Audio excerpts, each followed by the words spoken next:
Hello, ladies and gentlemen. You're watching NDTV. Home Minister Amit Shah today accused Tamil Nadu's ruling party DMK of spreading poison in the name of language in the midst of allegations of Hindi imposition in Tamil Nadu by the centre. Now, speaking in the Rajya Sabha during a discussion on the working of the Home Ministry, Amit Shah said the DMK is inciting a language controversy only to hide its corruption. Now, the context to this is that the DMK has been opposed to the three-language policy since its inception years because it feels that the policy is just an attempt to introduce Hindi in the state. Now, the DMK has maintained that Tamil and English are enough for the students of Tamil Nadu and the state will not accept the three-language policy that's mandated by the NEP. It says that it is not opposed to Hindi, but it is against the imposition of Hindi. And in fact, this is where the Home Minister attacks the DMK further, saying that the party is willing to learn a language that has its origins miles away, which in this case is English, but is opposed to Hindi, which is an Indian language. Now, the DMK's position is ideological, but also politically potent because elections are scheduled in the state next year. Now, multilingualism or knowing multiple languages benefits people, especially children. But language is also not just a skill. It is so much about culture, identity, and also how a civilization survives. How can one look at this debate with a lot more nuance than just a DMK-BJP war? And who is playing politics in this? How is the DMK going to respond to the Home Minister's serious charges? Remember, tomorrow is also when the DMK is all set to host the delimitation meeting that will see the participation of many opposition parties. So will the language issue isolate the DMK or will it strengthen the party's politics? Will the Home Minister's attack on the DMK set the ball rolling for more DMK versus BJP politics in the coming days? That's what we discussed today. We will be joined by a panel of experts. But first, let's listen in to what the Home Minister said in the floor of the House today. जो भाषा के नाम पर दुकान चलाते हैं अपने भ्रष्टाचार को छुपाने के लिए माननीय क्या कहते हैं कि हम दक्षिण की भारत के भाषाओं के विरोधी हैं, कोई राज्य की भाषा के विरोधी कैसे हो सकते हैं? हम भी तो वहीं से आते हैं। हमने मेडिकल और इंजीनियरिंग की शिक्षा को भारत की भाषाओं में किया है। और मैं आज इस मंच पर से कहना चाहता हूं तमिलनाडु सरकार को, 2 साल से हम कह रहे हैं आप में हिम्मत नहीं है मेडिकल और इंजीनियरिंग की शिक्षा को तमिल में अनुवादित करने की, क्योंकि आपके आर्थिक हित जुड़े हुए, आप ये नहीं कर सकते हो। मगर हमारी सरकार आएगी एनडीए की, हम मेडिकल और इंजीनियरिंग का कोर्स तमिल में तमिलनाडु में आने वाले भाषा के नाम पर जो जहर फैला रहे, मैं उनको कहना चाहता हूं कि हजारों किलोमीटर दूर की कोई भाषा आपको अच्छी लगती है और भारत की भाषा आपको अच्छी नहीं लगती। आप विकास की बात करिए, आपके घपले, घोटाले, भ्रष्टाचार छिपाने के लिए भाषा का आड़ देते हैं। हम एक्सपोज करेंगे, गांव-गांव जाकर एक्सपोज करेंगे ये भ्रष्टाचार छुपाने के लिए भाषा। We have Rajalakshmi Joshi. She's a political analyst who supports the BJP. We also have Lakshmi Ramachandran, who is the spokesperson of the Congress party. We'll also be joined by a political analyst and the DMK spokesperson in just a bit. Starting with you, Ms. Joshi, how do you see, this attack by the Home Minister on the DMK? Because national parties have had it very difficult to find a firm footing in the state of Tamil Nadu. A major reason is also the Tamil sentiment. We've seen the Congress also suffer the brunt of it, and also, the BJP has also been struggling to make a mark there. Do you think that this debate could have been avoided, or do you think that this also strengthens the BJP's position that this is India and the national sentiment matters more than the regional sentiment? Good evening, Vasudha. Yes, this is a very interesting discussion. Especially so because, I think that the Home Minister was right in saying that this actually is a non-issue. So the way I see it, the NEP, that is which was drafted in 2020, it actually talks about, it actually gives an opportunity for students to learn a third language.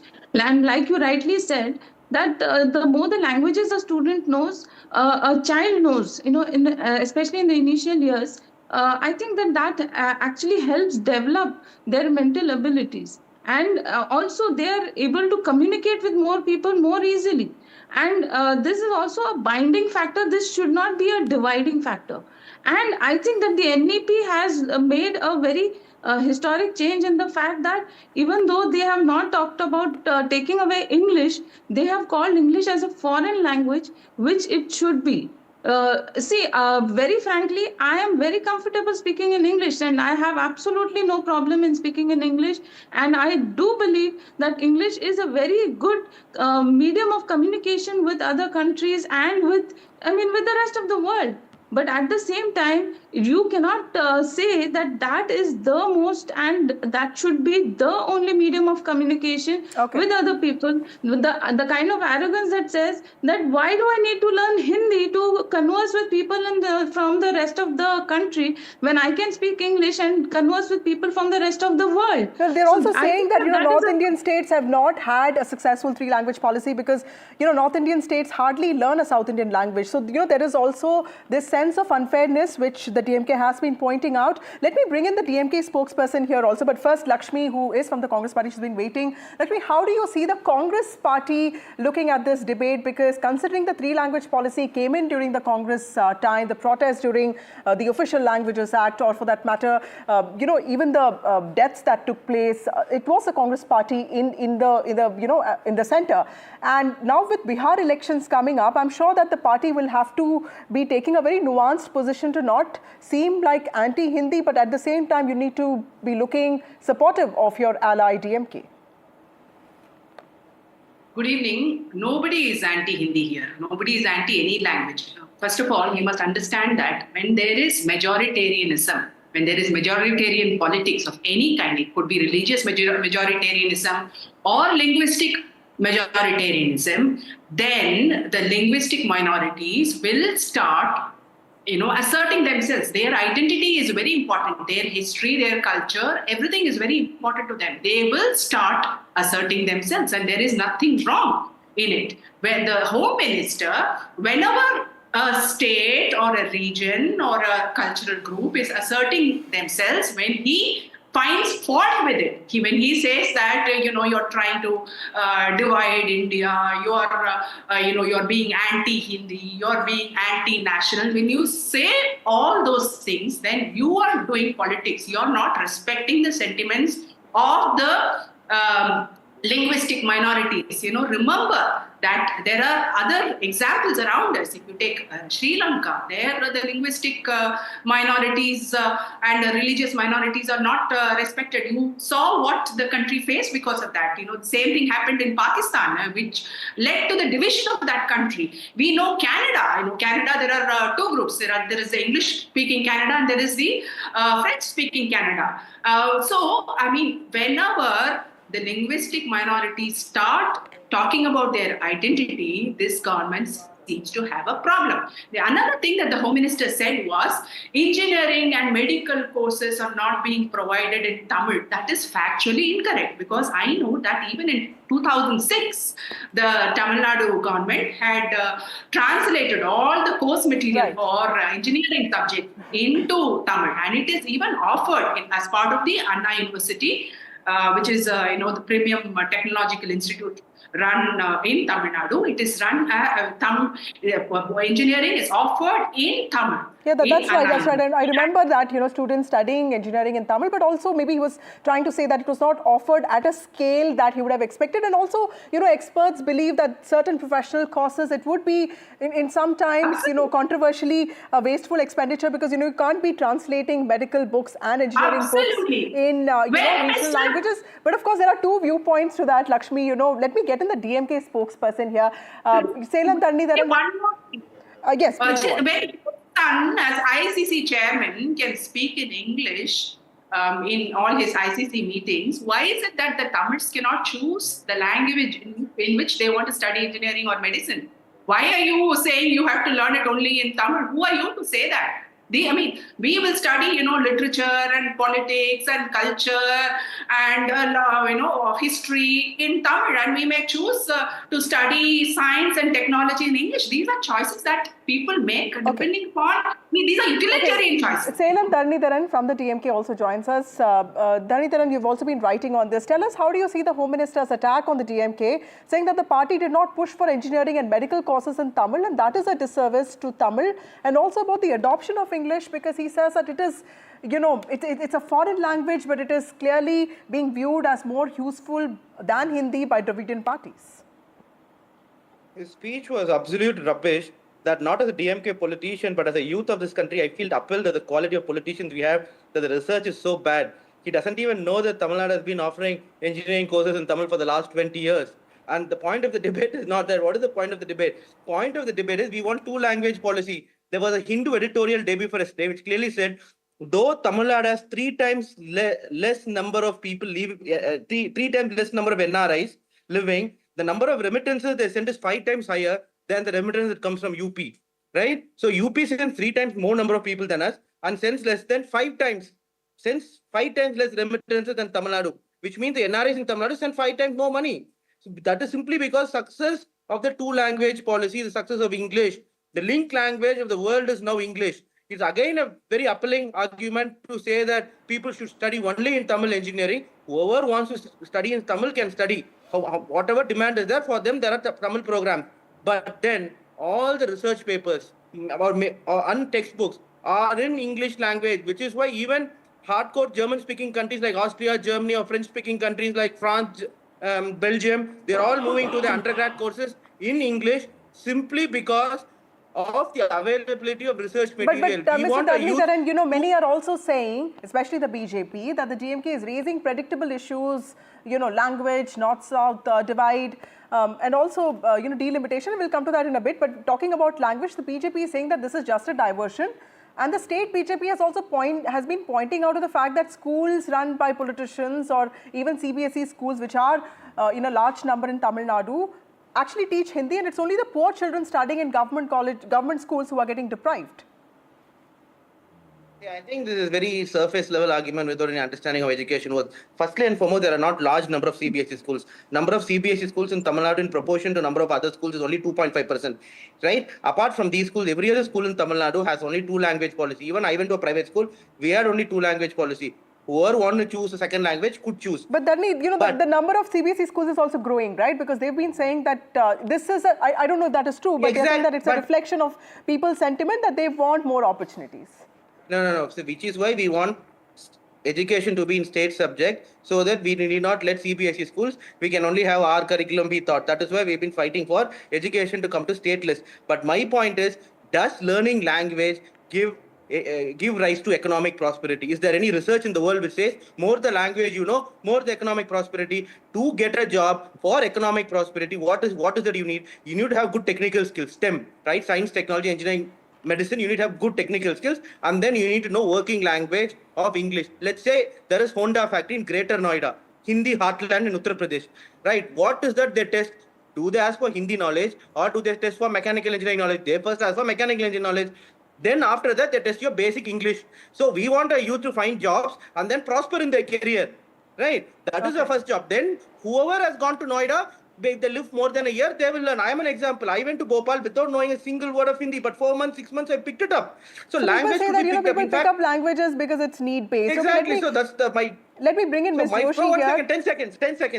Okay, please. The focus of my government is to provide economic prosperity to the poor children, to the marginalized, to give equal opportunity to all, to provide equity, right? So if you bring third language, what happens is that people in rural parts, their parents do not know either English or Hindi or any other language, and the burden increases. So instead of the time that will divide between English and the third language, Hindi in that case, they could spend the time in English. So better the English, better the job opportunity. As simple as that. Okay. I think fair enough. We get your point. Ms. Joshi, you heard the DMK spokesperson now. Do you see the debate? I mean, also, while a lot of us might think that the debate is avoidable, it's political, how do you look at this criticism of the three-language formula that students in the north of India don't really learn a third language, especially a South Indian language? So it's unfair to ask South Indians, especially Tamil Nadu, to do it. Vasudha, what I found striking was Mr. Dharnidharan, he kept on talking about how stupid Amit Shah's speech was, and he kept belittling everything possible. He was just basically talking about the translation. There was one point that the Home Minister made with regard to translation of engineering courses in Tamil, and Anna University has had this. So you're trying to point that thing out. But would you like to? How do you see this argument?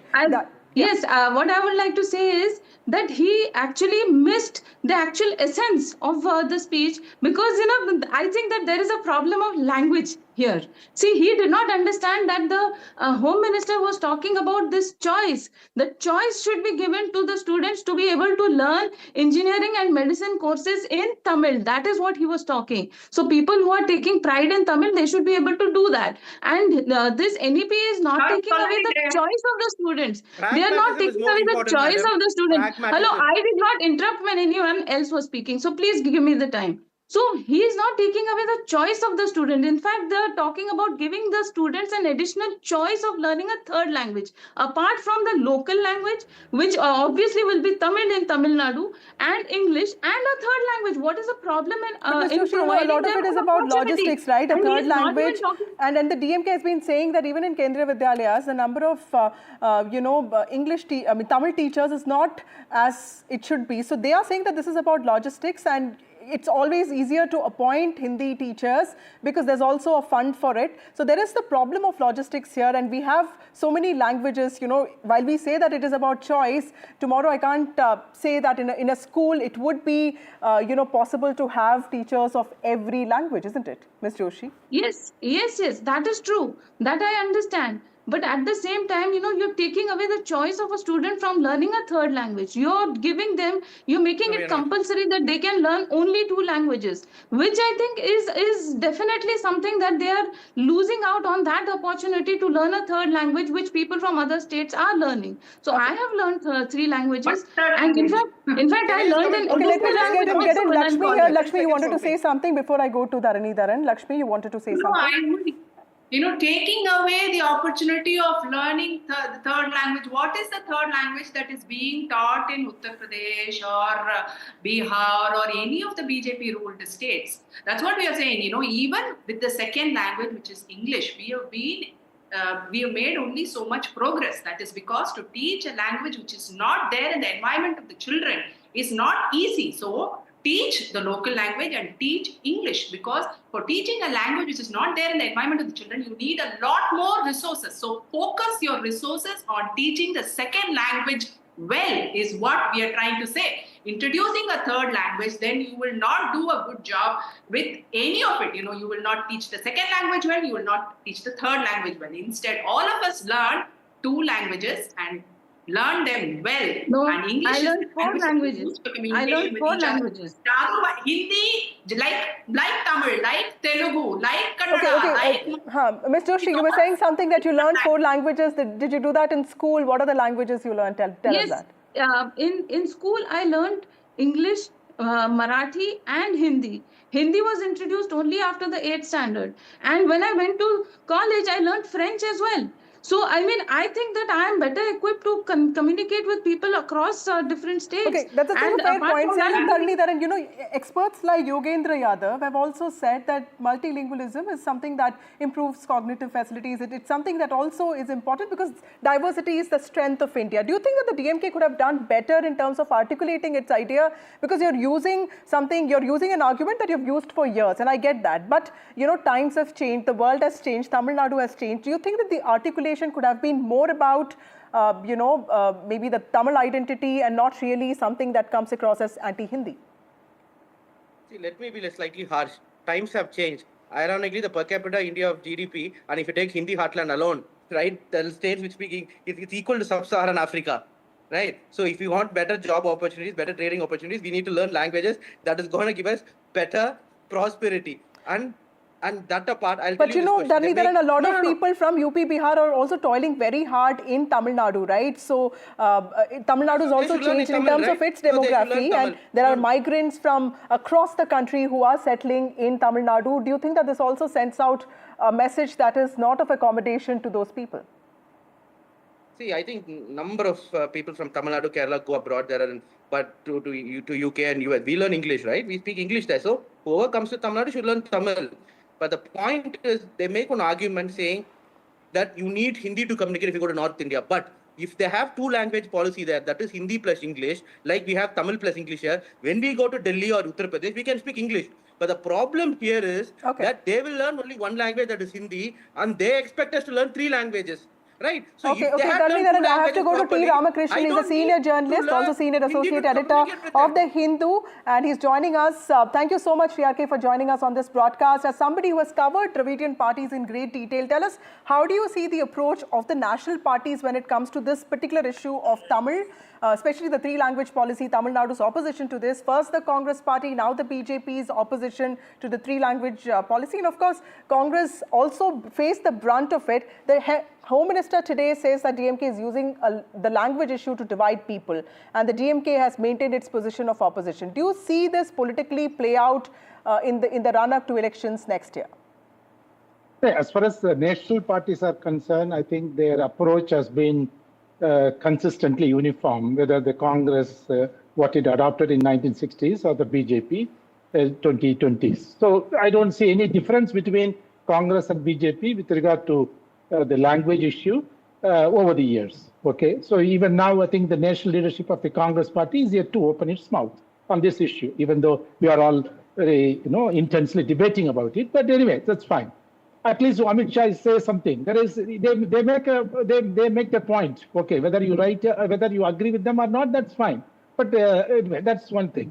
Number two is, I think there needs to be some amount of flexibility on either side. Okay, so if you, for example, in Tamil Nadu, there is an act called Tamil Language Learning Act 2006, under which the schools notified under the law, that is, they will have to teach you Tamil as an additional subject or what. Let's say they have drawn up a table, and then 2024 it covers from 1st to 10th standard.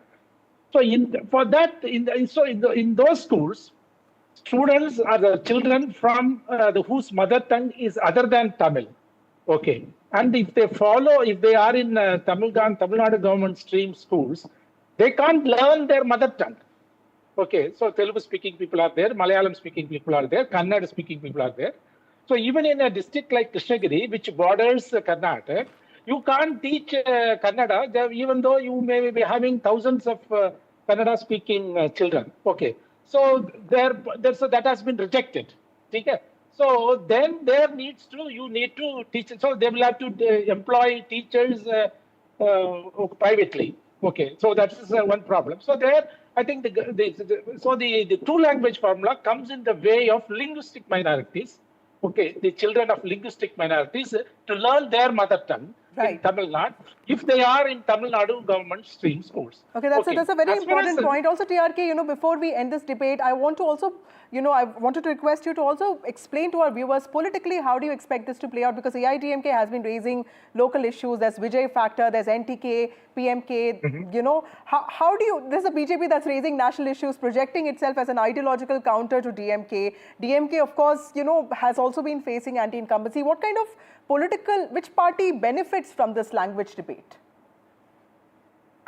As far as this, I don't think the language issue matters in fact to the common man. Okay, the people of Tamil Nadu are very pragmatic people. Okay, so all these are all meant for journalists like us, and then for politicians and all right. But I don't see the man on the street is bothered. So he will be, he will adapt himself to any situation. Okay, so I think the language or the so-called issues of culture and identity that doesn't bother them very much to the extent that politicians think that they are. But so my point is, so they will be basically the election results will be guided by your arithmetic. Okay, how strong you are. That's the main thing. And then, of course, there are some other factors also will add. But I don't think that language, even in 1967, see the the attempt on MGR and then rice shortage, plus language. Okay, so political arithmetic will play a far more important role. Thank you so much, for joining me. I am very clear about it. Right. Thank you all of you for joining me on this broadcast. I'm really sorry, completely running out of time. Union Home Minister Amit Shah accusing the DMK of using language as a shield to hide corruption today. In fact, he spoke on the floor of the House. And he also announced plans to use the language of the DMK in every state after December. In fact, he's threatened to expose the DMK in Tamil Nadu. Well, the DMK has shot back, saying that this is about federalism and the autonomy of the state. With that, it's a wrap from me. More news and updates on the other side.